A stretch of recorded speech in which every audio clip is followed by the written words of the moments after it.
देखो, properties of definite integration. Properties of definite integration मतलब definite integration का जो प्रॉपर्टी है उसको हम लोग देखते हैं पहले।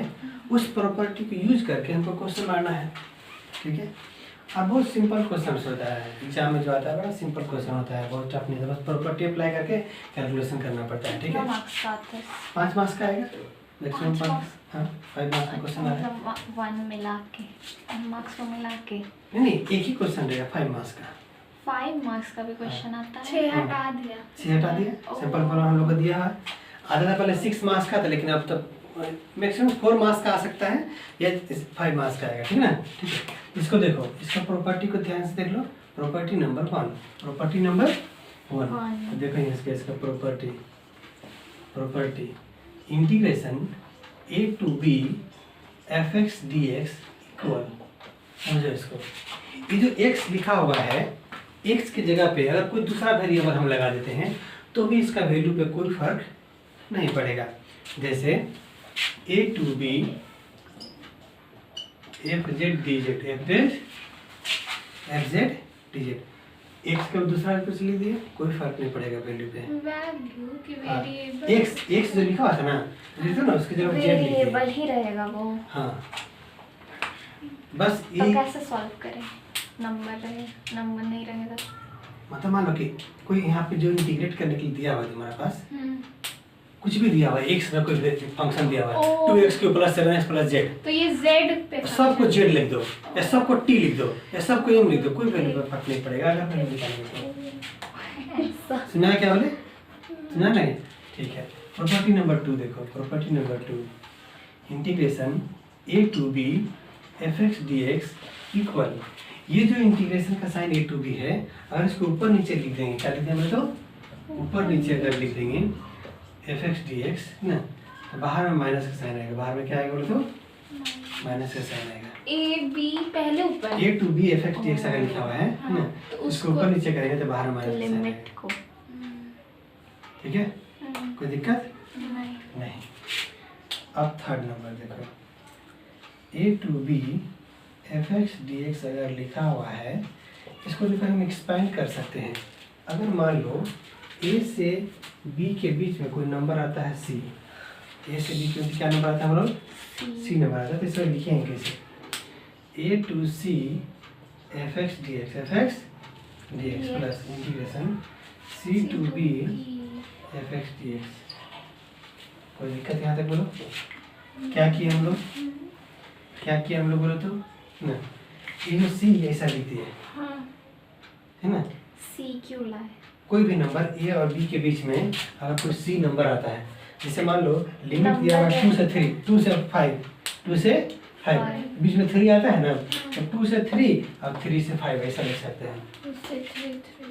अगर मान लो कि a और b के बीच में बहुत सारा नंबर आता है c1 c2 ऐसा मान लो है, ऐसा है, तो इसको एक्सपेंड कैसे करेंगे? देखो a से कहाँ तक जाएंगे बताओ? c1 तक जाएंगे fx dx ना, ठीक है, प्लस फिर c1 से कहाँ जाएंगे बताओ? c2 fx dx, ठीक है, प्लस बताओ c2 से कहाँ जाएंगे बताओ? c2 से b fx dx। ऐसा करके भी अगर वैल्यू हम निकालते हैं अलग अलग, ठीक है, तो भी कोई फर्क नहीं पड़ेगा वैल्यू के ऊपर। सुना क्या बोले? बोलो कोई दिक्कत? क्या दिक्कत है बोलो? क्या दिक्कत है बोलो? पहले पूरा बता दीजिए, उसके बाद नहीं पहले पूछ सकते हो, पहले पूछ पूछ सकते सकते। हो। हाँ हाँ पता बोलो। है पूछ सकते हैं। हाँ बोलो, पहले पूरा बताइए ना। पहले बता दें। 3 नंबर हो गया, फिर नंबर देखो यहाँ पर 4th नंबर, क्या लिखे बोले तो 4th number a to b fx dx equal to, इस प्रॉपर्टी को ध्यान से देखना, इसको अप्लाई करेंगे हम लोग बहुत बार, ठीक है। क्या है ये? a to b fx dx equal, वो तो है ये सेम। सब में तो इधर ही रहेगा ना, इक्वल के बाद क्या क्या चेंज हो सकता है, ये मेरा ना प्रॉपर्टी है, ठीक है। तो क्या होगा देखिए यहाँ पे, ध्यान से देखना, a to b f a plus b minus x dx ऐसा हो जाएगा, ऐसा लिख सकते हो, और कोई फर्क नहीं पड़ेगा वैल्यू पे।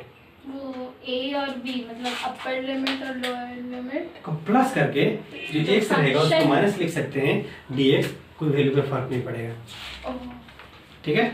कितने 7 है टोटल? हाँ 5th नंबर देखो 0 to a fx dx equal to ठीक से देखना क्या लिख रहे हैं हम लोग।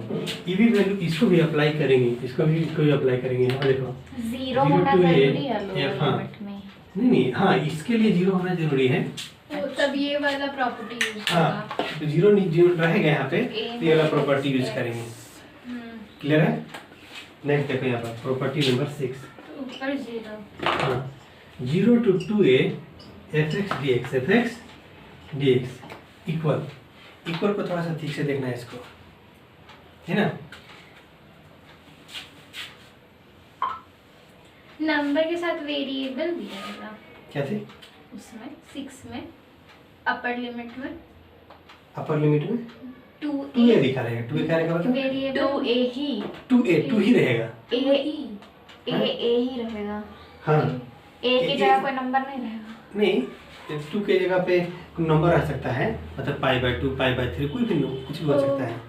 अगर यहाँ पर अगर 2 मल्टीपल में रहेगा तो उसको तुम क्या कर सकते हो, अगर 4 दिया है तो 2 तो मल्टीपल में है। 2 into 2 6 लिखा था 2 into 3 तो हम लोग करेंगे मतलब 2 को हम क्या कर सकते हैं। यहाँ पे दूसरा नंबर 2 के अलावा कोई अगर 2 यहाँ पे है साथ में कोई दूसरा नंबर है तो 2 को तुम हटा सकते हो। किस तरह से वो प्रोसेस बताते हैं। अच्छा 0 आएगा जब if fx is odd function रहेगा तब 0 आएगा। 0 आएगा, वैल्यू इक्वल टू 0 लिख देंगे। ऐसे ही लिखते हैं। हाँ इक्वल टू 0, इसका वैल्यू 0 होगा। ठीक है, इसका वैल्यू ऐसा लिखेंगे 2 आगे आ जाएगा fx dx ना। ठीक है, if fx is even fx क्या रहेगा बोले तो इवन फंक्शन रहेगा। अब तो बोलोगे कि कोई फंक्शन को कैसे पहचानेगा ऑड फंक्शन है कि इवन फंक्शन है। ठीक है, तो अगर कोई fx इक्वल टू लिखा हुआ है x का पावर अगर इवन है तो इवन फंक्शन है। x का पावर देखो। हाँ अगर इवन है तो इवन फंक्शन है। डिग्री ठीक है, अगर x का पावर ऑड है तो ऑड फंक्शन है। क्लियर है यहाँ तक? कोई दिक्कत परेशानी नहीं है? एक लास्ट बचा है। हाँ एक लास्ट बचा है। ठीक है 7 नंबर देखो क्या बोला तो 7 नंबर इसको देखना। -a से a fx dx अगर लिखा हुआ है मेरे पास यहाँ पे, इसको क्या लिख सकते हैं उसको ध्यान से देखो। ठीक है, सेम केस इसके लिए भी लिखेंगे। इसको तुम कन्वर्ट करके ऐसा लिख सकते हो 0 से 2a fx dx। ठीक है, इसको कन्वर्ट करके ऐसा लिख दिए। और इसके बाद क्यों लिखे कैसे 2a -a to a fx dx लिखा रहेगा ना, तो तुम कोई ऐसा लिख सकते हो उसको। हमेशा 2 हाँ और 0। हाँ, और इसके बाद तो ये जानते ही हो तुम, ये 0 होगा इफ fx इज ऑड। ठीक है, और 2 बाहर आ जाएगा। 2 क्या है वो तो बाहर आ जाएगा अगर 0 to a fx dx। ठीक है, अगर इफ f इज इवन। 2 ऊपर वाला 2 बाहर आ रहा है। हाँ ऊपर वाला 2 बाहर आ रहा है। कई बार हम लोग 2 को बाहर लाएंगे यहाँ पे। लिख दिए नहीं नहीं समझ में आया, इसको थोड़ा सा अच्छे से लिख देते हैं। इसको। ठीक है, equal 0 if fx is odd. ठीक है, यहाँ पर लिखेंगे 2 बाहर आ जाएगा 0 to a fx dx। ठीक है, if fx is even. Clear है यहाँ तक? बोलो कोई दिक्कत परेशानी बोलो। नहीं ठीक है यहाँ तक बहुत बढ़िया है। हाँ